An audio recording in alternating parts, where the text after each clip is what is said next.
আয়নাঘর। এটি একটি গোপন বন্দিশালা। আয়নাঘর নামে পরিচিত এই গোপন বন্দিশালাটি গোয়েন্দা সংস্থা ডিজিএফআই দ্বারা পরিচালিত। আয়নাঘর বা গোপন বন্দিশালা এই বিশেষ কারাগারটি প্রধানত হাই ভ্যালু ব্যক্তিদের আটকে রাখার ক্ষেত্রে ব্যবহৃত হতো। এই আয়নাঘরে বন্দীদের উপর চালানো হয় অমানবিক নির্যাতন। আয়নাঘর অত্যন্ত গোপনীয়ভাবে রাখা হয়, কারণ এখানে হাই ভ্যালু ব্যক্তিদের অন্যায়ভাবে গুম করে রাখা হয়। মূলত সাধারণ জনগণ যাতে বিষয়টি জানতে না পারে সেজন্য গোপনীয়তা রক্ষা করা হয়। এই আয়নাঘরে অনেক মানুষকে অন্যায়ভাবে বন্দী করা হয়েছে। আয়নাঘর থেকে ফিরে আসা নাম প্রকাশে অনিচ্ছুক একজন ব্যক্তি বলেন, আমাকে গুম করে রাখা হয় জয়েন্ট ইন্টারোগেশন সেলে। সেটাকে ডেভেলপ করে আয়নাঘর বানানো হয়। প্রচুর লোক সেখানে আটকানো আছে।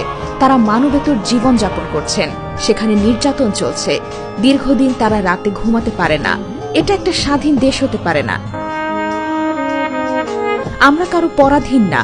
কাউকে এভাবে উঠিয়ে নিয়ে রাখা যায় না।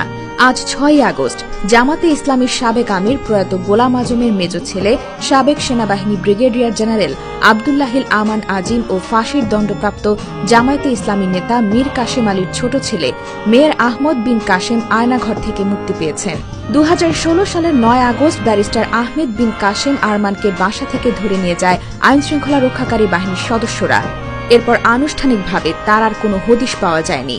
তারা আয়নাঘর থেকে বের হয়ে জানায়, ডিজিএফআই এর আয়নাঘরে অনেক মানুষকে অন্যায়ভাবে বন্দী করা হয়েছে। বন্দীদের ছাড়িয়ে নিতে আমরা অবস্থান নিয়েছি। তাদের অক্ষত অবস্থান